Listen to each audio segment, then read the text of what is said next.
Baik, di sini saya akan menjelaskan tentang analisis fenomena nyata menggunakan konsep kalkulus pengubah banyak. Nah, fenomena nyatanya yaitu di sini permukaan tanah berbukit di daerah dataran kecil.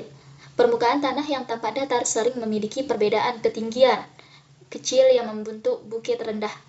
Perubahan ini mempengaruhi aliran air, drainase, dan penggunaan lahan. Dengan pendekatan fungsi dua pengubah banyak, F pada titik X, Y, bentuk permukaan tanah dapat dimodelkan dalam divisualisasikan melalui grafik 3D dan peta kontur. Nah, ini adalah gambar dari grafik dan peta kontur dari fungsi nyata yang tadi itu F pada titik X, Y sama dengan 10 min 0,01 X kuadrat min 0,02 Y kuadrat plus 0,05 XY kuadrat. Yang sebelah sini adalah gambar dari grafik fungsi yang di atas, sedangkan ini menunjukkan peta kontur dari fungsi tersebut. Grafik ini menunjukkan bentuk 3 dimensi dari permukaan tanah di daerah dataran kecil. Kita bisa lihat bahwa daerah yang tinggi membentuk puncak bukit, sedangkan dataran kecil kita bisa lihat bahwa daerah yang tinggi membentuk puncak bukit, sedangkan bagian yang rendah membentuk lembah. Arah perubahan ketinggian paling curam ditunjukkan oleh vektor gradien, yaitu arah di mana nilai Z meningkat paling cepat. Yang ini, bagian Z. Dan dari grafik ini kita bisa memprediksi arah aliran air, potensi genangan, dan lokasi strategi untuk bangunan. Sedangkan pada gambar peta kontur 3 dimensi ini, kita bisa melihat bagaimana permukaan tanah di daerah dataran kecil membentuk bukit dan lembah. Garis-garis kontur yang tampak pada permukaan menunjukkan ketinggian yang sama. Ini menunjukkan ketinggian yang sama. Di bagian yang garis saling berdekatan, lereng curam, sedangkan di bagian yang garisnya renggang, lerengnya landai. Arah gradien dapat kita bayangkan sebagai panah yang menunjukkan ke arah menanjak paling curam di permukaan ini. Sebaliknya, arah air akan mengalir menuruni lereng tegak lurus terhadap garis kontur. Dengan analisis ini, kita bisa menentukan lokasi tertinggi untuk bangunan, arah aliran air untuk sistem drainase, serta area datang yang cocok untuk membangun jalan atau saluran irigasinya. Jadi, baik grafik maupun peta kontur merupakan dua cara saling melengkapi untuk memvisualisasi fungsi dua variabel tadi. Dengan grafik permukaan, kita memahami bentuk grafik secara nyata. Dengan peta kontur, kita menganalisis arah perubahan ketinggian, menentukan gradien, serta merencanakan jalur drainase atau penempatan instruktur dengan efisien. Bentuk umum F pada titik X dan Y menggambarkan ketinggian permukaan tanah terhadap posisi X dan Y. Koefisien negatif pada X kuadrat dan Y kuadrat yaitu negatif 0,01 dan negatif 0,02 menunjukkan bahwa permukaan berbentuk cengkung ke bawah menyerupai bukit lembut yang pernah tadi saya jelaskan. Dan suku positif 0,05 XY menunjukkan adanya kemiringan diagonal sehingga bukit tidak simetris sempurna seperti kondisi alami tanah di lapangan. Nilai maksimum 10 menggambarkan puncak bukit tertinggi pada titik 0,0. Ini. Mana dia? 0,0. Dan langkah pertama dalam analisis permukaan adalah memahami turunan parsial. Maka dari itu kita akan mencari turunan parsialnya. Turunan parsial menggambarkan laju perubahan ketinggian permukaan tanah terhadap salah satu arah, misalnya arah X atau Y. Di sini kita masukkan fungsi dari tadi. Yang tadi itu F pada X, Y sama dengan 10 min 0,01 X kuadrat min 0,02 Y kuadrat plus 0,005 XY. Kita akan mencari turunan pertamanya. Turunan dari Fx sama dengan del F per del X sama dengan. Nah, kan yang ini dicari turunan dari Fx. Kita lihat yang ini yang mempunyai variabel X. Selain itu akan nilainya 0 karena tidak memiliki variabel X. Berarti kita lihat yang ini, negatif 0,01 X kuadrat dan 0,05 XY. Jadi turunan dari Fx sama dengan negatif 0,02x plus 0,05y. Kenapa menjadi negatif 0,02x? Karena dikali dengan pangkatnya berarti 0,01 kali 2. Nah, begitupun juga ini kan, ini nilai x-nya 1, berarti dikali 1. 0,05 kali 1 tetap dia. Kemudian turunan dari fy-nya. Kita lihat variabel yang memiliki y. Berarti ini sama yang ini. Negatif 0,02y kuadrat plus 0,05xy.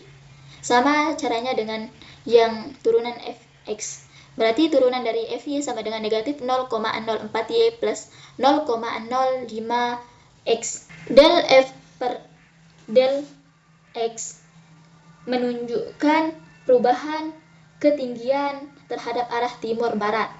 Sedangkan del f per y menunjukkan perubahan ketinggian terhadap arah utara-selatan. Dari turunan parsial ini kita dapat membentuk gradien, yaitu vektor menunjukkan arah kenaikan paling curam pada suatu titik. Gradien ditulis sebagai ini kan. Gradien f pada x, y sama dengan negatif 0,02x plus 0,05y min 0,04y plus 0,05x. Ini kenapa dia pakai ini? Dia kurung untuk gradien. Kurung. Contohnya di sini kita ambil di titik 10,5.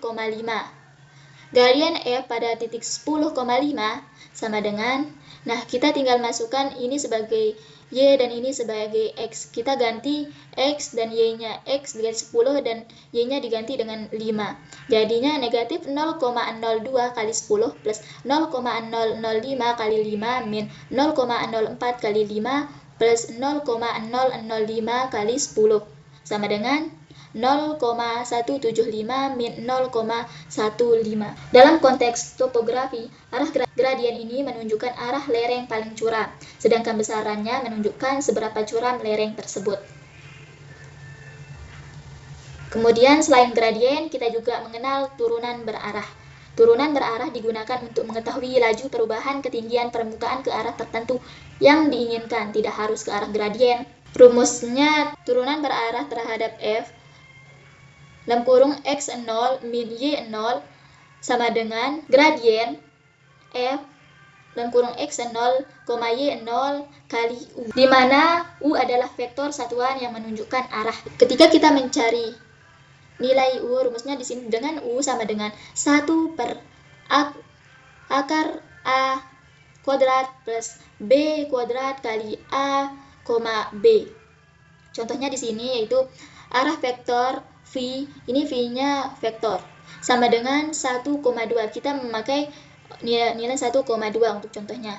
Vektor satuannya kita akan cari untuk nilai u-nya. U sama dengan 1 per akar 5 kali 1,2. Kenapa di sini akar 5? Karena dimasukin nilai a dan b-nya yaitu 1 dan 2. Nah, untuk cara penggunaan.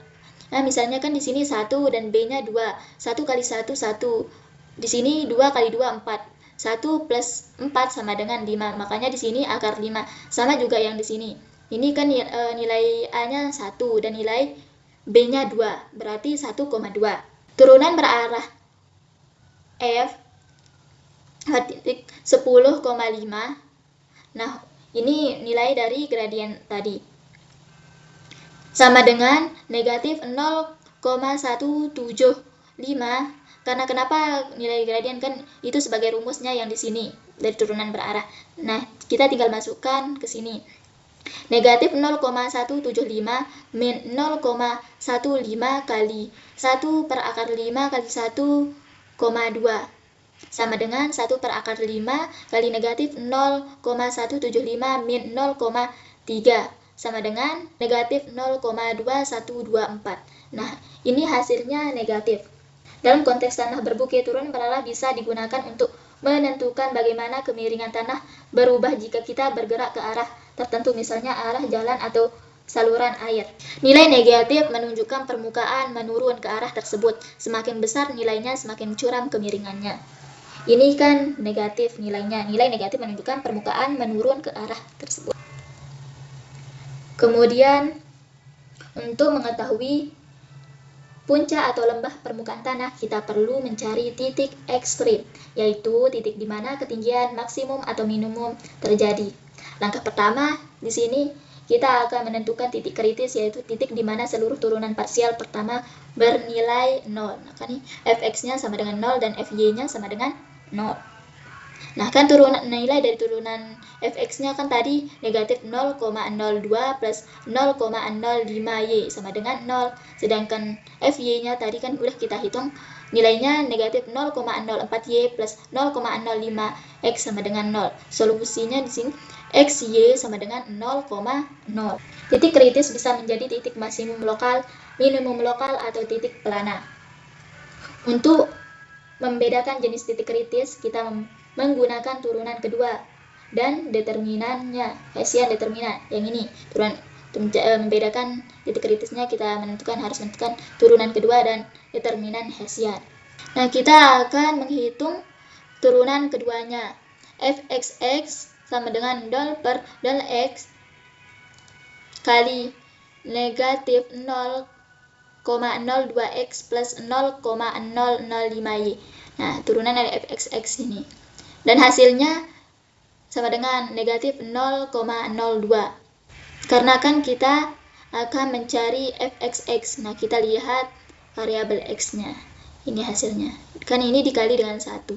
Karena kenapa ini tidak dijumlahkan? Karena tidak memiliki variabel x. Yang kita cari adalah turunan fxx. Terus fy sama dengan 0 per del y sama dengan negatif 0,04y plus 0,005x sama dengan negatif 0,04. Kemudian kita cari fxy sama dengan 0 per del y negatif 0,2x plus 0,05y sama dengan 0,05. Nah, yang kita lihat di sini untuk fxy-nya yaitu yang ini, yang memiliki variabel y.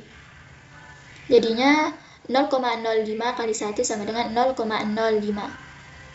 Untuk selanjutnya tes determinan Hessian-nya. Determinan Hessian dinyatakan sebagai determinan Hessian sama dengan fxx kali fyy min fxy kuadrat. Nah, kita masukkan nilai fxx, fyy, dan fxy. Nah, kan nilai fxx tadi negatif 0,02, sedangkan fyy negatif 0,04 dan fxy 0,05 kuadrat. Sama dengan 0,00775 lebih besar dari 0 dan fxx kurang dari 0. Maka 0,0 titik pada 0,0 adalah maksimum lokal. Jika d lebih dari 0 dan fxx lebih dari 0, maka titik tersebut adalah minimum lokal. Dan jika d lebih dari 0 dan fxx kurang dari 0, maka titik tersebut adalah maksimum lokal. Jika d kurang dari 0, maka titik tersebut adalah titik pelana. Nah, di sini menunjukkan maksimum lokal karena d lebih besar dari 0 dan fxx kurang dari 0. Dalam analisis tanah, hal ini membantu menentukan puncak bukit atau lembah alami dari topografi. Kemudian, optimasi kendala dengan metode Langrange. Dalam dunia nyata, terkadang kita ingin mencari titik maksimum atau minimum, tetapi dengan kendala tertentu. Di sini kendalanya misalnya kita ingin mencari titik pada permukaan tanah yang memiliki ketinggian maksimum dengan batas jarak tertentu dari sudut x kuadrat plus y kuadrat sama dengan 0. Fungsi Langrange pada titik x, y, z sama dengan 10 min 0,01 x kuadrat min 0,02 y kuadrat plus 0,05 xy. Nah, kita mencari turunan parsialnya. Langrange x sama dengan negatif 0,02x plus 0,05y min 2 lambda x sama dengan 0. Turunan parsialnya. Dan Langrange y sama dengan negatif 0,04 plus 0,005x min 2 lambda y sama dengan 0. Dan Langrange lambda sama dengan 100 min x kuadrat min Y kuadrat sama dengan 0. Karena kita udah ketahui statusnya di sini. Dari sistem ini diperoleh solusi numerik. Contohnya, X sama dengan 7,07, Y sama dengan 7,07, lambda sama dengan negatif 0,025. Dan kedua, X sama dengan negatif 7,07, Y sama dengan negatif 7,07, Y. Lambda sama dengan negatif 0,025. Metode ini sangat berguna untuk perencanaan yang mempertimbangkan batas wilayah atau kondisi tanah yang tidak seragam. Nah, jadi kesimpulan dan implikasi nyatanya, kesimpulannya di sini, fungsi pada fx y sama dengan 10 min 0,01 x kuadrat min 0,02 y kuadrat plus 0,005 xy berhasil memodelkan permukaan tanah berbukit lembut. Dan kedua, titik 0,0 merupakan puncak tertinggi dengan ketinggian maksimum 10 yang pernah kita tadi hitung. Gradien menunjukkan arah kenaikan tercepat, sedangkan turunan berarah menjelaskan kemiringan ke arah tertentu. Dan metode Langridge membantu mencari titik optimal dalam kendala jarak tertentu. Nah, implikasi nyatanya di sini dapat digunakan untuk perencanaan drainase alami atau air mengalir ke arah berlawanan gradien. Menentukan arah lereng paling curam untuk desain irigasi atau jalan, dan menentukan lokasi tertinggi untuk penempatan bangunan, menara, atau tangka air.